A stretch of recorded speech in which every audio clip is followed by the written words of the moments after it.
good year so far for Chef Liebrandt. The New York Times gave his restaurant Corton a 3-star review. Food and Wine magazine has named him one of the best new chefs of 2009. And just this past Wednesday, you may have seen him profiled in the New York Times. Quite a spread in the Wednesday dining section. And to top it all off, he's also a finalist for the Best New Restaurant Award from the James Beard Foundation.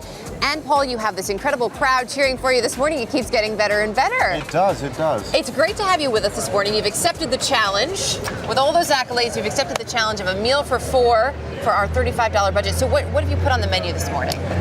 For this morning's feast, we have a broccoli soup with yogurt and curry. Ooh. We have a orzo pasta cooked with salami and spring garlic, and we have a wonderful royale of red berries with whipped cream. It all looks great. I have to say, I did taste a little bit of the soup, and I can't wait for more. And I love that it looks so bright and fresh and springy. Springy. Beautiful color. So let's start off with the soup, a broccoli soup. Yes. So How do we do it? The broccoli soup. For the base on the broccoli soup, what we have here is some cooked broccoli. This has been cooked in boiling water for 5 minutes. We're going to transfer this to our blender, and we're going to take the water that we have cooked the broccoli in. And this is a really important part of the recipe. Exactly, yeah. This is the water, straight water, no salt, pepper, just the water. But nice flavor in there. Clean flavor. We're going to take this. So a little bit of the cooking water. And we're going to add the cooking water into the broccoli soup. And then I also see you have some nuts here.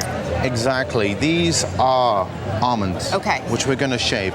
But I'm going to have you make the yogurt. Okay, I'll make the yogurt while you make the soup. That works. So here we have some wonderful full-fat yogurt. Okay, this is full-fat yogurt, and is this just regular yogurt, Greek yogurt? This is Greek yogurt. Okay, my favorite, I have to say. I know, best stuff. Touch of Madras curry powder, just a little which pinch we're going to like put right inside there. And we're going to fold that in. I'm going to make some noise now with the blender. Go right ahead. Okay. So I'm folding this in. So in there, we just have the broccoli and the water. We're going to add the nuts in a little bit. And then in the interest of time, I may speed you along a little bit. So once this is blended, it's going to come out in this nice, smooth, beautiful consistency. Exactly. And what's amazing to me is how thick the soup is without any sort of cream in it. So we've blended this, and it takes a little more blending, but for time's sake, I think we will absolutely get on with it. So here we have the broccoli soup here. This has been blended for about 3 minutes in the blender. Salt, pepper, and a touch of olive oil. And a beautiful color. Go right ahead. We're going to pour this straight into the bowl. The silky texture is quite nice. And then I know you put a little bit of the curried yogurt on top. Would you like to put some? I sure would. Okay, then. Because then I get to taste it. Oh, yeah. So we just throw a little bit on there. Finishing touch. And we are going to take a little bit of olive oil. If you like to spoon a little touch right here. There we have it. And then this, as I taste this, I'm going to move us down because it looks fantastic. And like I said, I got a little bit in the break, but I'm ready for more. We're going to move So we're going to move on to the orzo. And what's interesting is the way you cook your orzo, people may be familiar with it. I like to call it rasta. It's like a rice pasta. But you're cooking it more like a risotto today. Exactly, Why? yeah. This natural starch in the pasta is a great thickener for this particular dish. What it does is it binds everything together and actually brings out the natural silkiness of the orzo. So in here we have a little bit of warmed olive oil. Okay. We're going to add, this is salami. This is regular salami you can find anywhere. We're going to take that. Diced up. This soup, by the way, is amazing, especially with the curry yogurt, which and we're going to take this beautiful, beautiful orzo pasta. Right in the pan with the salami. Exactly. We're going to take a little bit right in here. And how long do we cook this for before we start adding the stock? We're going to be sweating it. No color. Official chef terms, sweating. Official chef terms.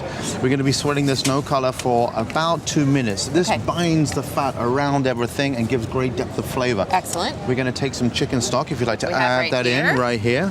And then this is, how long is this going to take? Because the beauty of risotto is that it tastes great, but it can be a little time consuming. You have to stand at the stove and stir. Normally about a half an hour for risotto. This takes 12 minutes. Oh, 12 minutes, even better. Nice and easy for an after work dinner, something quick. So we're going to take this, we're going to bring this up and simmer over a medium heat for 12 minutes until it's just al dente. Okay, and then we only have a minute left, so tell me really quickly what we're adding to it. So we're going to move this over here.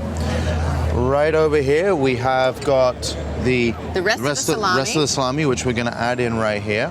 This is some wonderful spring garlic. Spring garlic, okay. Which has just been lightly shredded, which we're going to mix in here. Some chives as well. Pretty, I love chives. They add some nice color. A little bit of salt. And we're going to just fold this in.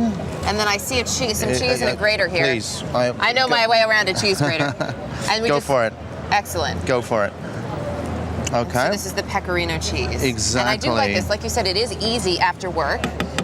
And so we're going to move that over here. Let me grab a spoon right here. We're going to take this. All right. And may I tell you what, yeah, and as you do that, then I'm going to switch spots with you so that you can move us onto the dessert afterwards, because we're going to take this right here. Do you want to shave just a little bit of cheese over the top? All right, I'll do the cheese, and then I'm going to have to push you along so we can get the dessert in here. And for the final course, beautiful right here. spring berries right here. And this almost looks like a gelatin. Is that what it is? This is a stock made from the spring berries, which are being cooked with a touch of water and apple juice. Thank you very much. You're welcome. Pleasure. Thank you. It's great to have you. Nice The job, meal is Ezra. fantastic. Thank you very much. One All pleasure. right. And we look forward to having you back. Chef Liebrandt, the restaurant here in New York is Corton. All right, if you like any of our Chef on a Shoestring recipes, head to our website, cbsnews.com/Saturday.